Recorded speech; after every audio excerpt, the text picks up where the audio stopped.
শুধু একটা জায়গায় মিসিং পয়েন্ট, সেটা হচ্ছে পাত্রী নাই। গুড নিউজের আভাস পাচ্ছি, রেদওয়ান রনির নাকি বিয়ে। তিনি নাকি তার মাকে কথা দিয়েছিলেন যে দম রিলিজের পরে তিনি বিয়ে করবেন। তো আসলে কবে দাওয়াতটা পাচ্ছি একটু ছোট্ট করে উত্তর দিন। আমি যে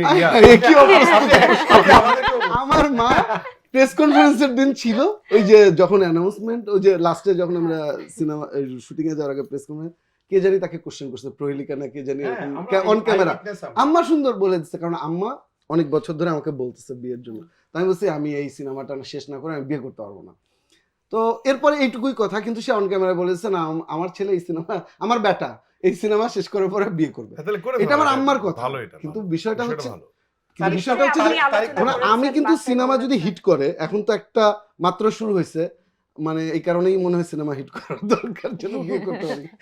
যাই হোক, এনিওয়েজ জোকস অ্যাপার্ট, মানে আমি জানি না সিনেমা যেটাই হোক, এই সময়টা আমার তো বয়সও হয়ে গেছে, কিন্তু বিষয়টা হচ্ছে যে সব রেডি, আমিও রেডি, মানে নিশ্চয়ই তোমরাও রেডি যে বিয়েটা খাওয়ার জন্য। শুধু একটা জায়গায় মিসিং পয়েন্ট, সেটা হচ্ছে পাত্রী নাই। ঠিক আছে, কিন্তু বাকি সবাই রেডি আছে, আমার জন্য কোনো সময় আমার আম্মাও রেডি, আমিও রেডি। অ্যাক্টিং মনে হয় করতে পারবে পরের সিনেমায় আমরা ডিরেকশনে চলে গেলাম, চলে যাবেন আর উনি হয়তো অ্যাক্টিং এ চলে গেল। আমি বলছি একটা পুরুষের জীবনে বিয়েটা খুবই দরকারি একটা বিষয়। এইসব বলতেছো নাকি? হ্যাঁ, তো এই যে শাদি কা লাড্ডু বলে না, জো খায়া ও ভি পস্তায়া, জো নেই খায়া ও ভি পস্তায়া। আমার কথা হচ্ছে যে মার ইচ্ছা সবার উপরে, মা ইচ্ছা পোষণ করছে এবং এটা আমরা কালেকটিভলি ঘটায় দেব। হ্যাঁ প্লিজ সবাই মিলে চলো আমরা আরেকটা জার্নিতে ঢুকি।